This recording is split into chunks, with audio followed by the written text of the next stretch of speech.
Hey, what's going on? Hey, Lefty. Hey, Lefty, what you say? Irish fans, welcome in. This is your official Notre Dame Cincinnati preview right here on the Lucky Lefty podcast. I am Shaun Davis at SD2 Mics, and this dude over here, Malik Zaire, the original Lucky Lefty himself at overtime. Malik, you know what? Hey, bro, a lot of people must be listening in because somehow, some way you end up in Fox Sports articles. Yeah, I know, right? You know, your tweets are going viral. So this week, man, let's get to it once again, man. It's a lot to cover to preview this game. Go right now, support, subscribe, and like. Hit that like button right now on YouTube, the YouTube channel that is Lucky Lefty Podcast. And we're also available on Apple Podcasts as well. You can subscribe to us on Apple Podcasts. On the slant this week, you can catch on our YouTube channel. We talked about the trash talk coming out of the Cincinnati locker room ahead of this game. And it's amazing because in previewing this game, you would have to say, and I think we talked about it on the slant, this is a very important game for the Cincinnati Bearcats, number 8 ranked team in the nation.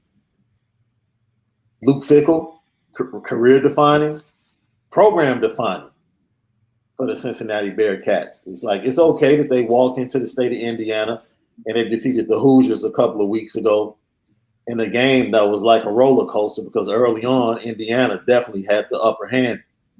Watching that film, what can you pull from that gives you an indication of what we might expect from this Bearcat team when they walk in to Notre Dame Stadium on Saturday? I think the benefit that comes from it is that, or what I'm expecting is just like every week. I think the one thing you get when you play at Notre Dame is you know that every week each team is going to play us like a Super Bowl. So I don't think that it's going to catch us by surprise if Cincinnati comes out, scores a couple touchdowns early, or comes out and punches us in the mouth early, because every game we have, even the teams that aren't supposed to be that good, play us really well. So I think that's just been what's been ingrained into us. I mean, so far this year, every game that we've played has been must-see TV. And most of these teams, after we play them, don't even make another national game, But that particular night is something in the air where they play us like a top 5 team every week. So I'm expecting them to come out fast, but I am expecting us to just stand the rain. Can we stand the rain in the first half? It's going to be a lot of electricity in the building. It's a top 10 matchup, but we're geared for games like Saturday. Oh, so the trash talk coming from quarterback Desmond Ridder, who feels like he's going to be able to put up points early and often and quiet that Notre Dame crowd. By the way, Notre Dame fans, if you've ever been challenged in a game to bring the noise, this is the week. Because the Cincinnati Bearcats have been talking about silencing Notre Dame Stadium, and for 4 quarters, Notre Dame is going to need that noise to be impactful, especially on the defensive side of the ball. I don't know what it is, because I had the team we're playing this week for my Lakewood high school team. The other team is out here making videos on Instagram talking about us. They put it on Instagram. Let me see if I got it right here. They put it on Instagram talking about F us out of the huddle. I'm like, oh. Wait a minute. You talking about high school players? High school players breaking down the huddle on F Lakewood. That's what we got to look. This is, I don't know if we can see it on.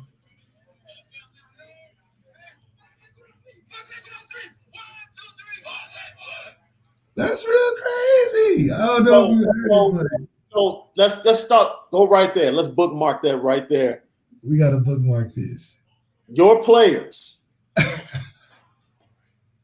knowing that they've seen this as a coach, because let's talk about this with Brian Kelly and the challenge, right? Yeah, let's talk about it. As a coach, how do you strategically use that?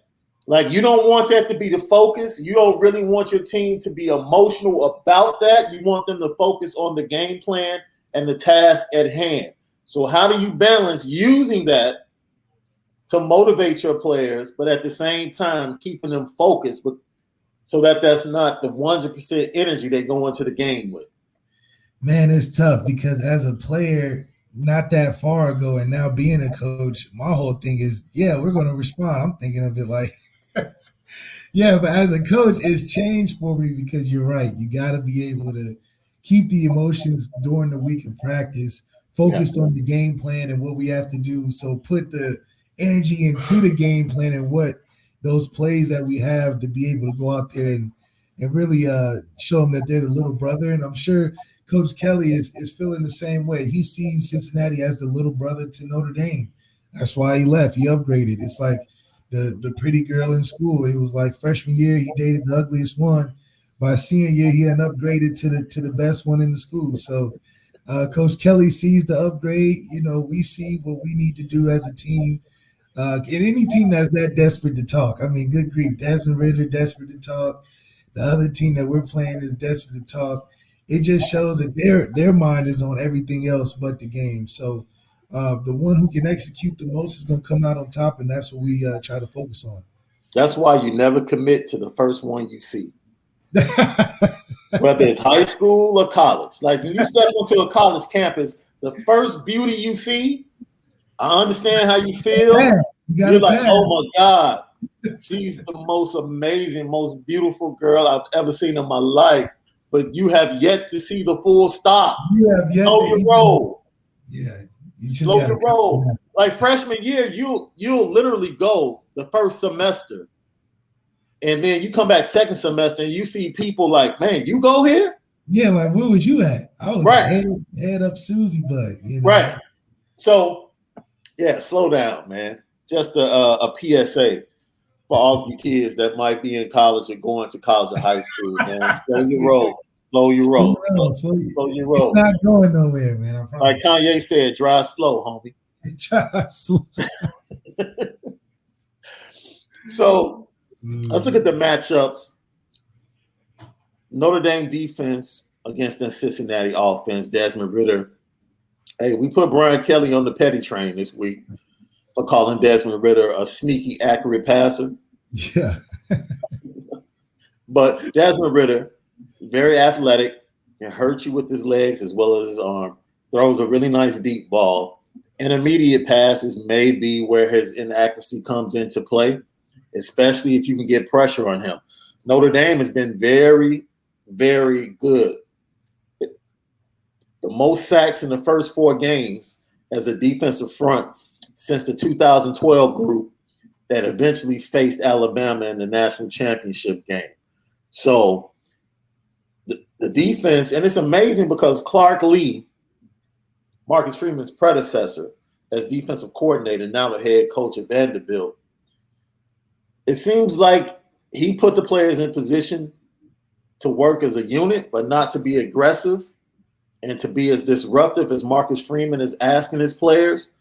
But it seems like this defense that Marcus Freeman is installing is really highlighting the strengths of the players he has on the roster. So how does Marcus Freeman go at the Cincinnati offense? Does he try to negate Jerome Ford, shut the run game down, or does he come up with a plan of how to put pressure on Desmond Ridder and say, if y'all cut the head off, everything else will follow?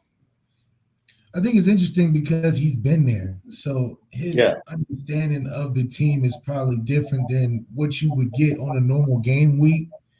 He probably has a lot more inside information on the strengths and weaknesses of the offense. So in particular for this week, I think it's just a huge advantage that he was the defensive coordinator. It wasn't like he was a safeties coach or defense. So he was the guy running the show.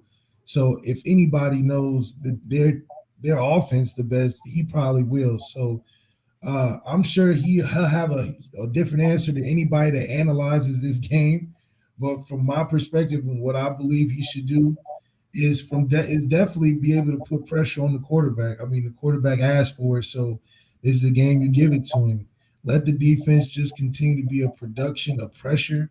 That's what he's been able to execute well for guys like J.D. Bertrand and Isaiah Fowski, and even letting the production of pressure and let the Angels in the outfield with Kyle Hamilton and Cam Hart kind of catch those one-on-ones deep down the field. So I like what they're doing. I think if anything, it's going to be more aggressive of a challenge for Marcus Freeman to ask his guys to fly around. Yeah. You know, the Cincinnati offense is going to fly around. That's how they score points and get their guys in the open field. It's kind of how the conference works. So I think this is a great matchup for us in terms of our skill versus a pretty well-oiled athletic skill on the outside. And then let's see what we can tackle in space. We've done a great job with J.D. Bertrand, Kyle Hamilton, Drew White. You know, those linebackers have been playing better.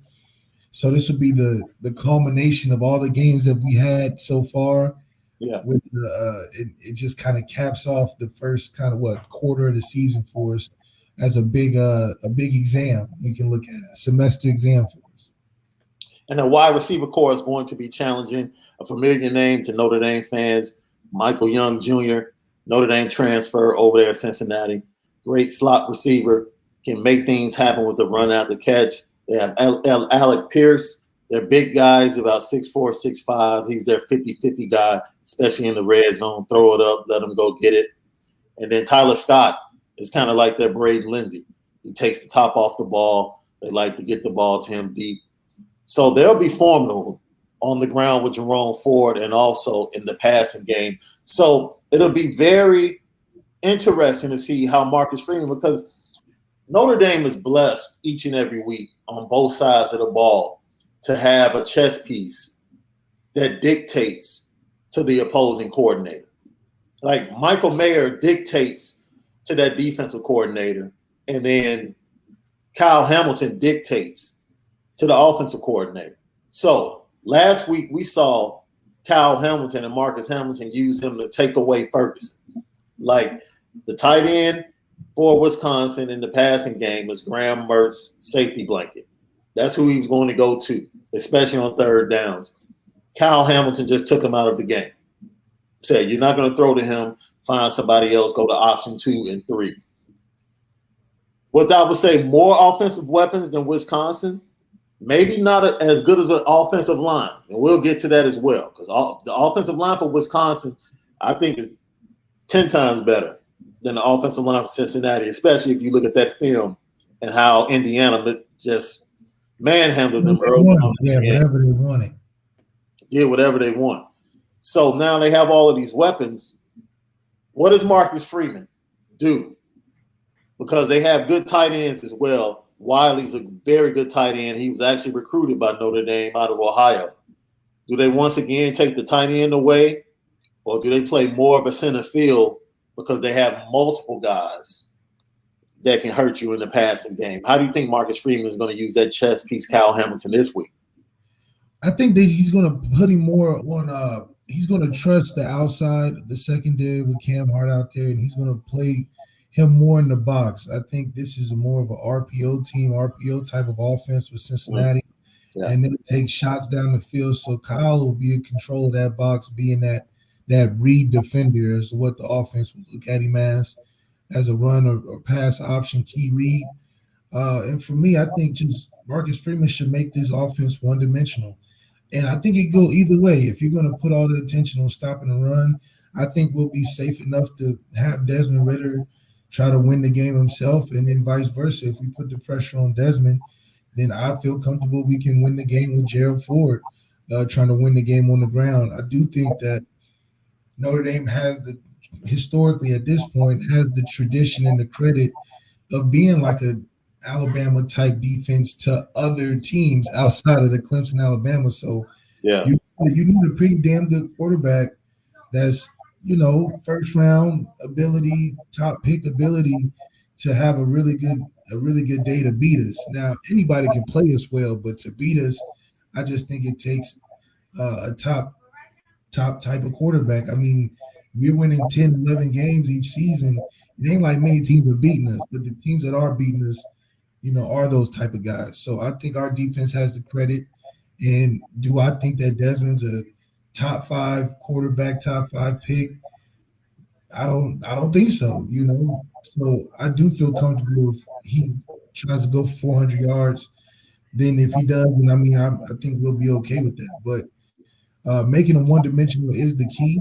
Is if they throwing and running and throwing and running, and especially with the RPO, it's going to be a long day for us. And we can see that with how Toledo was getting some big plays and big chunk yardage, doing some of that, and then Purdue towards the end of the game, going tempo and having a quarterback that's just firing it can present some trouble. Yeah, those 14 sacks that we talked about earlier from this defensive front of Notre Dame has led to a lot of interceptions as well for Notre Dame. You have a guy like Cam Hart has 3 on the season doing his thing. Clarence Lewis has a couple. Yes, Lewis, Hey, Irish fans or anybody connected to the program in the building, let Cam Hart know we got to talk to him. He's supposed to be on that interception against Wisconsin. Oh, Hands on the back of the head, high step.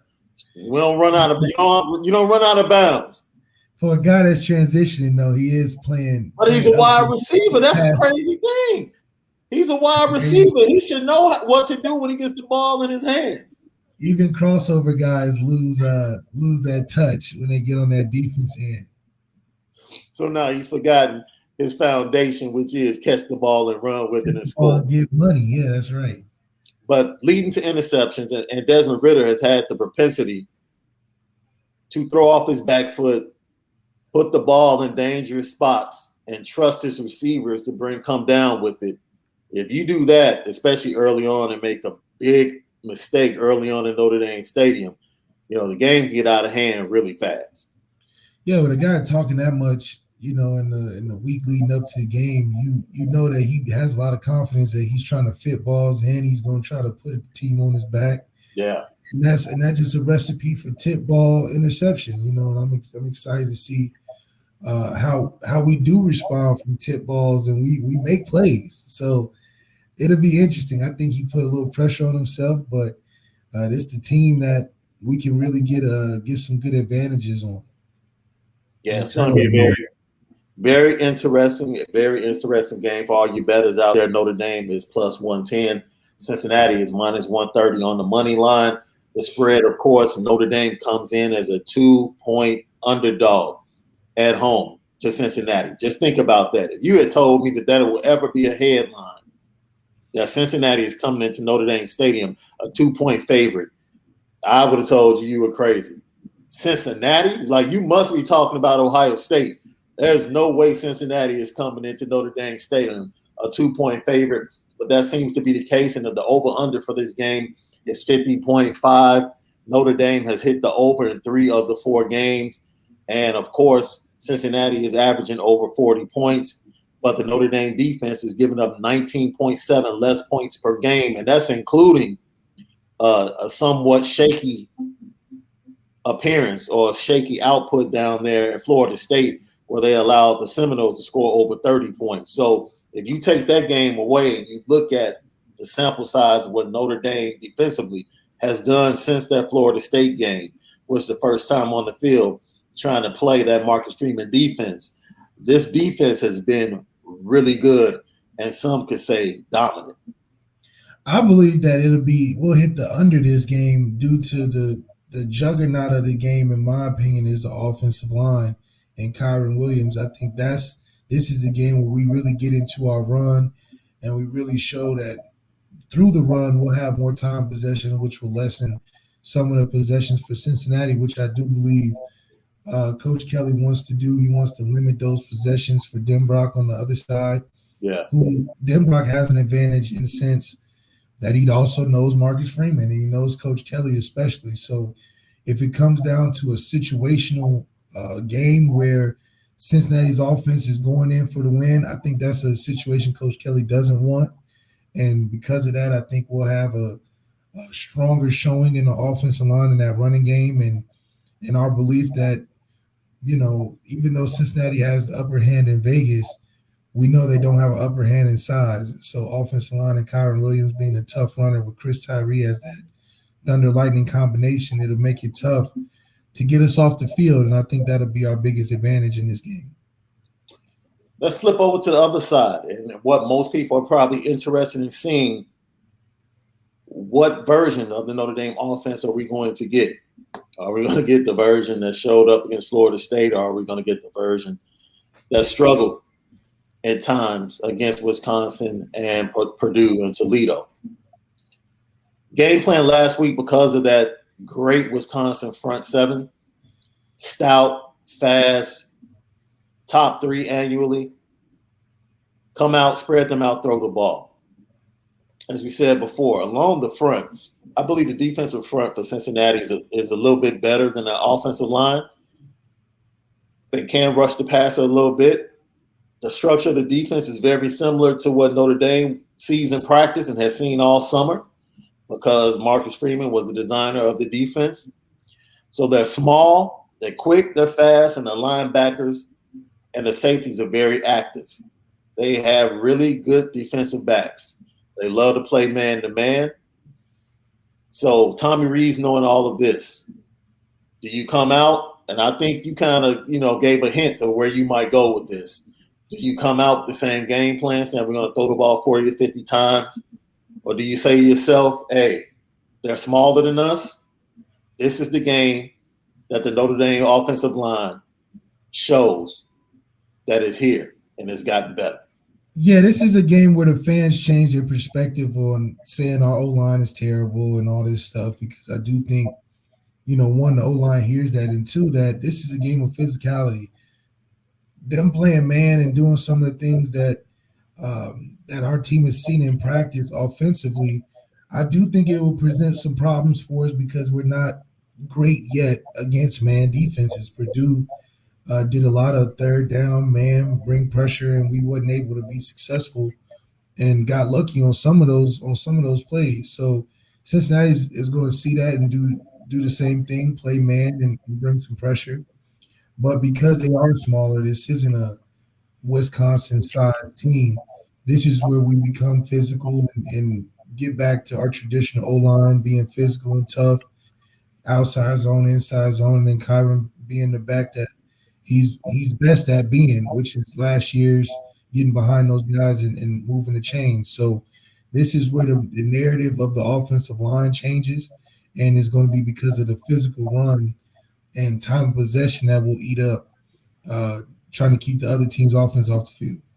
Man, so this is the game. Basically, what you're saying is you're going into settings, player settings in the NCAA version of this game, and you're picking up throwing power for Jack Cohn or Drew Pine up to about 5 points, because man-to-man, Braden Lindsey, no one has been able to run with him yet. No. So I don't think we should. And he's going to get opportunities against Cincinnati once again. He's going to get opportunities. And take the top off. So, yeah, I wish we could go inside, and just pump up the arm strength of our quarterbacks. They feel good. They feel, I think this is where it'll fit in with recruiting bigger receivers. Probably have guys that we've had, is because they feel more comfortable throwing it up. Yeah. You're right. Like Kevin Austin's getting all type of targets, but you see how far the ball travels. It's not very far. He ain't throwing those 60 bombs or nothing like that. It's more, these 6'5", 6'4", just give him a chance. So, hopefully they redesign a little bit, get Braden Lindsey crossing the field a little bit more, maybe some drag routes or some screens, kind of how they do with Avery Davis, until we can get that guy that can push it down the field. By the way, that 60 bomb you threw to Will Fuller in Texas versus Texas, that was the prettiest ball. That was the prettiest ball you ever threw in your life. Yeah, we won't see that for a while, but that's top two passes. Yeah, that was the prettiest. That was one of the prettiest balls I think you ever threw in your career, bro. That was a pretty ball. Look, I know I'm your boy. I'm your co-host right now. I fanned out a couple of times on YouTube watching that pass. I got to admit it. That's right. And to this day, I don't think anybody's hit Will in stride like that. So let's look at this Kyron Williams. This is my biggest issue. And I want to go back to the Wisconsin game just a little bit. And I don't want to challenge Tommy Rees, but I think Tommy Rees is doing Kyron Williams a disservice because of the type of running back he is. Kyron is a very patient runner that wants to anticipate, see the crack, put his foot in the ground, and then go.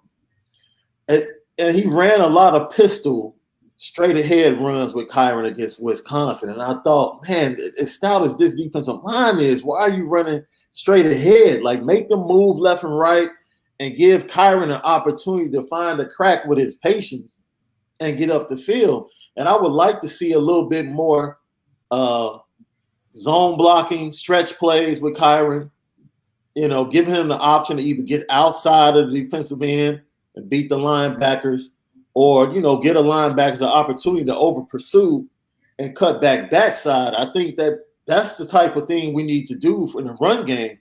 And that alleviates the pressure off the offensive line as well when you start zone blocking, because they don't have to worry about pushing and getting the man in front of them a yard or 2 yards off the ball.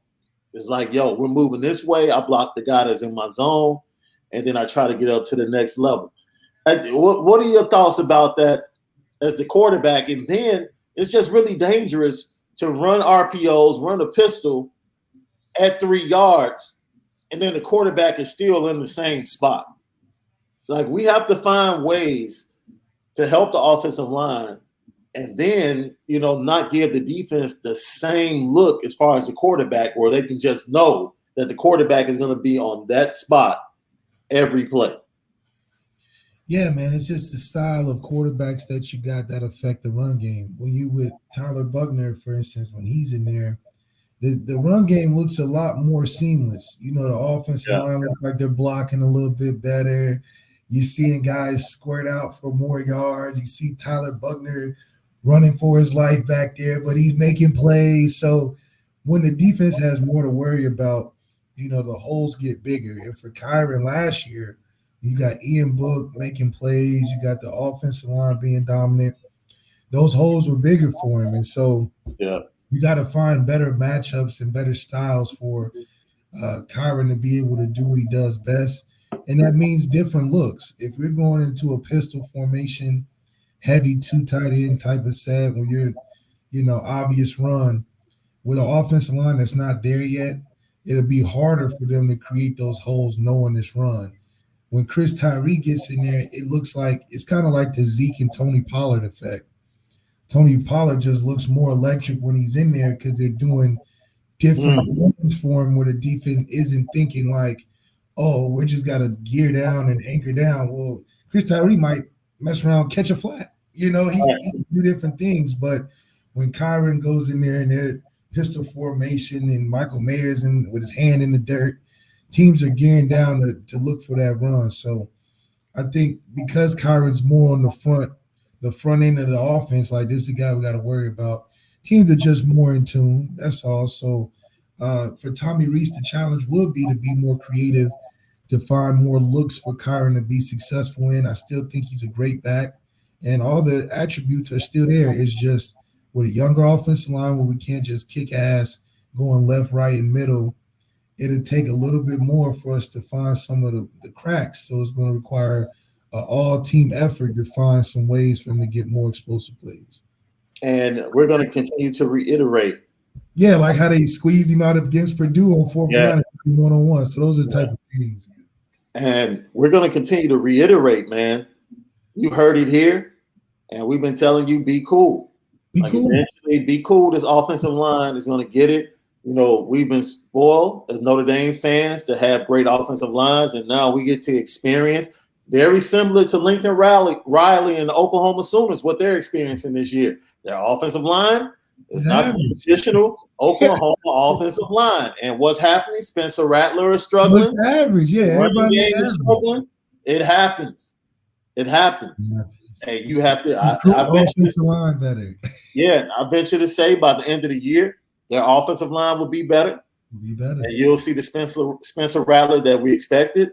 And I expect the same thing with this Notre Dame offensive line. And this week might be the week. Kyron Williams, we said it. in the slant. If Kyron Williams rushes for 120 yards, you probably win.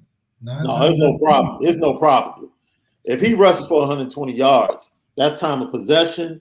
Yeah. That's less opportunities for Cincinnati in the offense.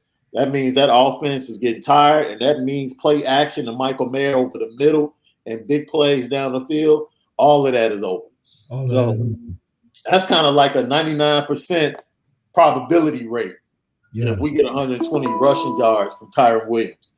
And then Chris Tyree changed the game with a special team return again. Yeah. We locking in wins. All right. So we get to our favorite part of this preview each week for Notre Dame fans. We thank you for subscribing. Our subscribers have doubled over the last week. We appreciate you guys so much. We look forward to having a couple of live shows for you guys in the coming months so you guys can interact with us and ask us questions. But the two favorite segments on Notre Dame preview shows are always the clean sheet and Malik's keys to a dub. So let's go ahead. That clean sheet for the offensive coordinator. Always before the game, before you make adjustments, what is Tommy Rees looking to do coming into this game on that clean sheet? We could take the Kanye approach and just drive slow. I don't think this is a team we need to feel like we got to impress with our creativity and our game planning. Yeah. I think this is basic offense, stuff that we're executing, stuff that we hit on in day one of camp, and we just go out there and be more physical than this offense. I think if any week, this is the more simple week for us offensively because we know from a talent and size-wise, we should win this game and we should act like it. So we should go out there, keep it simple, get behind our guys, Kyron, Michael Mayer, Kevin Austin, and play football like we know how to play. The wide receivers have to be excited. Right? One-on-one matches, hopefully. When you know you're getting man-to-man, you know you're getting man-to-man 80% of the snaps. Kevin Austin, Braden Lindsey, Lauren, Michael Mayer, they have to be licking their chops. Avery Davis has to be licking his chops. And I know Cincinnati is going to be crapping their pants trying to find ways to double Michael Mayer since they're running a lot of man. And even with that, I think this is a game where double team don't matter. I still throw it to him. What do you think about, let's say this now, Jack Cohn, he's practiced, Drew Pine has practiced. Who, based upon Jack Cohn's injury, who would you be more comfortable with starting this game? Jack Cohn. I don't think at this point to be going back and forth, it's just too much uncertainty. I think Drew played great in the game when he was called on when he wasn't expected to play. I think that's his better role. Let's not give him expectations when you already given two other kids expectations throughout the season. Allow Drew to live in the moment of if all else going crazy, that's your time to shine. I just think that's the role he should play right now. And if it comes to that in the game, let's see what happens. But let's not start the carousel of maybe he should run out there just because he came in and saved the day last week. Yeah, because I don't think Wisconsin game plan at all. Yeah. They game plan. Fans don't understand that. Fans not understanding that, especially when it comes to the players. They're not going in the film trying to find what Drew Pine looks like. I know teams obviously go one or two deep in the game plan on the roster when they're getting ready for each week, but Drew's wasn't on the name, I don't think, or wasn't on the game plan sheet last week. And I think that's the secret weapon for us is to keep him off other teams' game plan for the week and then keep surprising like we already did last week. Yeah, Wisconsin forgot to look at the specials menu. You get the regular menu when you sit down, and the special menu is like hidden somewhere in the holder. Yeah, they forgot to pick up the specials menu that had the Drew Pine special at Soldier Field. But that's an example of how you should do quarterback packages. Let Drew Pine have a package that's you practice maybe once a week. Yeah. He get his couple plays in, but you don't put that on display unless all hell breaks loose, Yep. And everybody can do well. He'll have games like last week, and put enough film together to get a backup role in the league somewhere. So as we put a bow on this preview, Notre Dame's getting healthy, even though they'll be without defensive tackle Kurt Hinish. That might bode well, because the smaller defensive tackles are better at pass rushing, pushing the pocket back into the face of Desmond Ridder. That definitely should be a positive on Saturday if they continue that to improve upon the 14 sacks in 4 games that they already have. We talked about the offense and how they need to take that time, drive slow, keep Cincinnati's offense off the field, punish them. You are the bigger team. You are the more talented team. Act like it. And on the defensive side of the ball, keep doing what you're doing.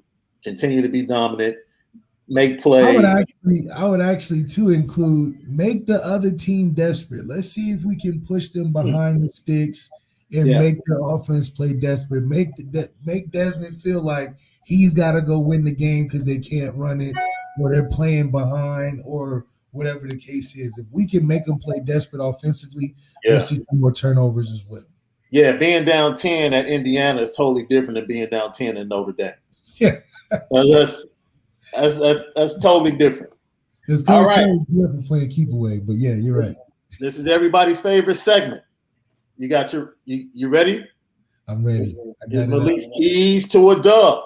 And this, in the future, this is where I'll say presented by or brought to you by, because that sponsor is coming. It's coming. Sponsor. You know what I'm saying? Watch it now. They just want to see what the numbers do this week. Right. So if you're watching now, you want to sponsor Malik's Keys to a Dub, the favorite segment, the most watched segment on the YouTube channel.